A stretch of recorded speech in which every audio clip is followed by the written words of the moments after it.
What's going on, everyone? I'm just a typical, average American here today to react and learn about the English counties explained.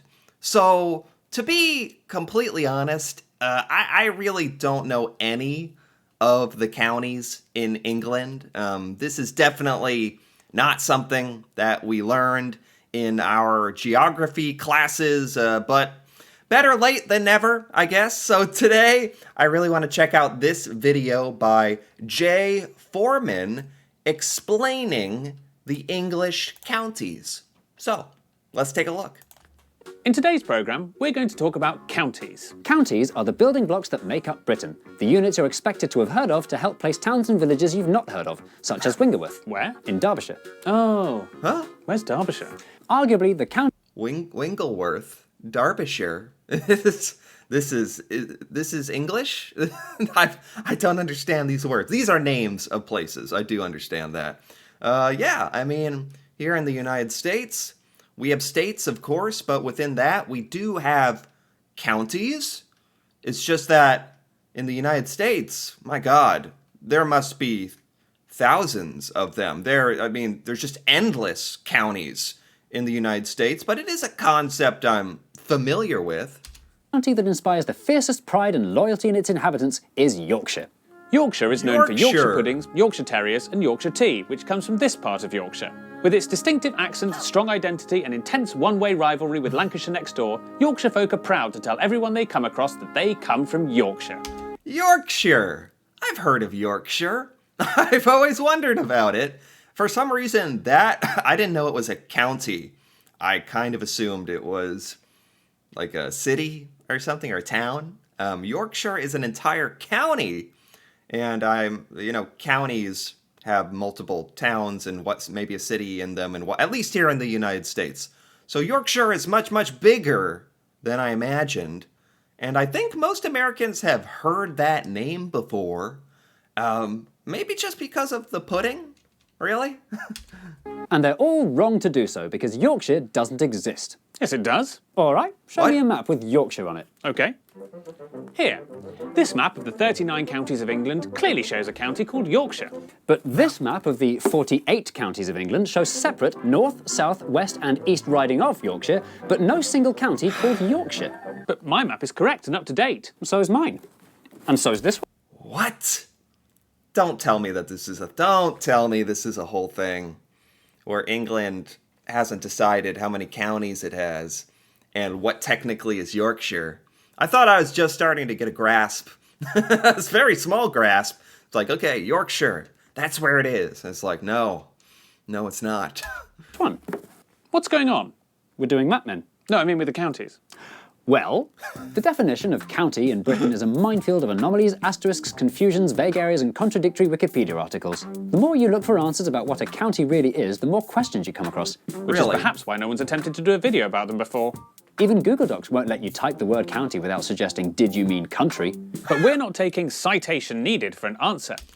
So, in normal day-to-day British life in England specifically, you must refer to your counties like this.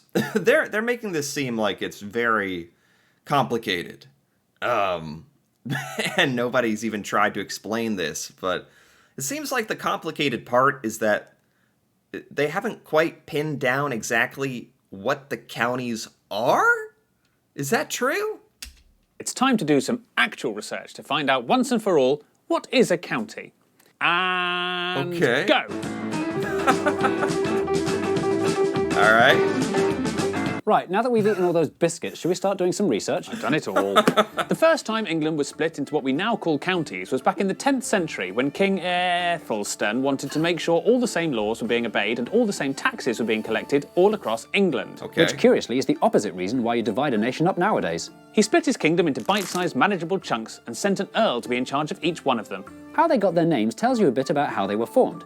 These were named after ethnic groups or old kingdoms that existed before England. Oh. These ones that end in sex Oh my God. I can't believe that joke got me. But anyway, I've heard of some of these before. Essex, Sussex, Middlesex? Not that one. But I've heard some of these names before. It's starting to make sense to me. It's these English names of places that I've heard, but I didn't know what the heck they were. So this is good. In Sex were part of the Saxon kingdoms which spread across the south of England. And these ones took their name from the most important. Oh, here we go. Let me pause it for a second. I've heard of something. Nottingham? Nottingham? Like Robin Hood? I've never heard of a lot of these, actually. Wilton, Shrewsbury, Chester, Lancaster, I've heard of. York. It's just I don't know why I've heard of some of these English counties and not others. Some must be famous for certain things. I've heard of Cambridge. Buckingham is a county? Oxford is a county. Huh. Not Lincoln, not Durham. This is really interesting. Like, yeah, I really have never sat down and looked at a map of England's counties before. Town, the county town, and added the Anglo-Saxon word shire on the end, the same word that sheriff comes from. Sheriff. Ooh. And for our American viewers, it's pronounced sheer, not shire. Actually, it's pronounced shire, not sheer, plebs. Over the centuries, these areas have been controlled by It's true. I mean, he's calling us out, but he's right. We do default to saying shire. earls, dukes, sheriffs, lords, and at one point, counts, which is how they came to be known as counties. The precise location of exactly where one county stopped and another one started wasn't important in those days. Nobody tried to draw the boundaries on a map until the 1080s when the Normans did a survey. I mean, this is kind of like, maybe this is a bad comparison. This is the closest I can relate to the different states in the United States. We're divided up into states. Other countries have like provinces or prefectures or regions. England seems to be divided up into counties. For what that's worth, that's kind of how it works. Counties. The precise location of exactly where one county stopped and another one started wasn't important in those days. Nobody tried to draw the boundaries on a map until the 1080s when the Normans did a survey. Hello, Norman. I've done a survey of all the people who say they live in Worcestershire. Thanks, Norman. I'll just add that to my survey of all the people who say they live in Gloucestershire. Oh dear. Oh dear. And that's how the fuzzy county borders became sharp lines, but with lots of panhandles, detached areas, exclaves and squiddly bits. Oh England's my. counties varied massively in size. The biggest, Yorkshire, was half the size of Wales, and the smallest, Rutland, was roughly the size of a Wale with 0 cities and frankly had no business being a county. I mean, when you start talking about things that were created, like, did they say 1,000 years ago, basically? That would kind of explain why maybe the borders are so crazy, or they didn't exactly have the methodology to create super precise boundaries. Harsh. But these differences didn't really matter until, in 1888, the Prime Minister Lord Salisbury established administrative counties, making democracy local. Each county would now have its own county council in the county town, in charge of local things like police, fire, council tax and so on. Yeah. But some counties were too big to be easily manageable, Sussex got split into east and west. and Yorkshire was split into its historic ridings, a word that meant thirds. Third. Really? This is pretty interesting. Yeah, I think that's basically the modern day purpose of a county, is to have a local administrative center that's kind of governing your local laws and policies. That's basically the point of a county, yeah. Thirds. Ridings. Yeah, that sort of works. In addition to this, big cities were given the status of county borough, which made them independent from the county they were in, effectively taking the Leicester out of Leicestershire, Derby out of Derbyshire, and Nottingham out of Nottinghamshire. So does this all mean that a united Yorkshire hasn't existed since 1888? Well, not exactly. Strap in. The new administrative counties did not replace the historic counties. Both systems confusingly coexisted at the same time. And the confusion was only going to get worse. Yeah, okay. We've gone in deep into this video at this point. We're getting into the real confusing stuff. It's not too bad so far. There's administrative counties, normal counties, they overlap. There's boroughs that are within the county that's not technically part of the county. I'm hanging on by a thread here. Lots of towns in Britain had the same name, This often caused confusion, with many people's letters being delivered to the wrong place. which is why from 18-something onwards, the Royal Mail required that every address had to end with a county. Okay. Because many post towns happened to spread inconveniently across county borders, the Royal Mail, for their own convenience, introduced the last thing Britain needed: another county's map. The post office's counties didn't match up with the historic ones or the administrative Oh, ones. God. For example, the town of Ugley was in the county of Essex, but the address ended in Hertfordshire. Which meant there were now 3 interpretations of what county you lived in: historical, administrative, and/or postal. Do most English people know about all this? Is it well known, the madness that is your counties? Or do most people just default to probably just the map of the counties? Or maybe the administrative one? Or I don't know. But is everyone aware how crazy this is? Or are we still talking about back in time? Maybe they clarify this more in the present? Maybe? As the centuries rolled on, the county system went from being confusing to being completely out of date. After the Industrial Revolution, Britain's new big cities were man-spreading themselves across county borders. And many county towns were no longer the commercial powerhouses they used to be. The once mighty city of York had fallen to 5th place in non-existent Yorkshire. The counties didn't reflect 20th century Britain in any cultural, practical, or meaningful Full sense. It was time for a complete shake-up. Okay. The year was 1972, a time of optimism and experimentation and the first episode of Rainbow. The Local Government Act of 1972 was a radical attempt at cleaning up the complicated, outdated counties mess both once and for all. 1972, I mean, not that long ago. Like, there's lots of people still alive when the English government decided to clarify what a county was, just like 50 years ago. Brand new metropolitan counties sprang into existence, with modern-sounding names like Merseyside, Greater Manchester, West Midlands and Tyne and Wear. London, of course, wasn't included in any of this, as they'd already done their own thing 10 years earlier, which Jay has previously discussed on a video he made without me. At the same time, several traditional counties vanished overnight. It was county carnage. Huntingdonshire got eaten by Cambridgeshire, Hereford got anded with Worcester, Cumberland, Westmoreland and this lump of Lancashire were all merged and given the horrible new name Cumbria. I've never heard of any of these. These are the modern day counties. I've really never heard of any of these before. And silly little Rutland was sensibly absorbed by Leicestershire. Chances are nobody would have Battenberged an eyelid at yet another change to Britain's local authorities, but the government made a big mistake. They messed with Yorkshire.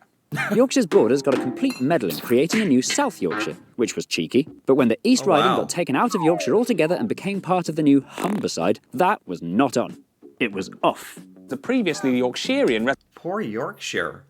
It was already a bit confusing to begin with, so they really changed that just 50 years ago. residents of Hull were not at all keen to be lumped with Grimsby on the other side of the River Humber. It was a particularly bizarre union given the Humber Bridge connecting the two sides hadn't even been built yet. There was an anti-Humberside campaign, and even anti-Humberside graffiti. Wow. All this kerfuffle forced the government's hand, and in 1996, Humberside quietly disappeared. As did other unpopular experiments like Cleveland and Avon. Hereford and Worcester once again became Hereford and Worcester. Sure. Even ridiculous Rutland regained its status as England's smallest county. The shake-up of 1972, designed to simplify things, did nothing of the sort, instead marking the beginning of an era where county borders, names and powers have been changing on an ever-increasing basis. What? Are they serious? This has all been...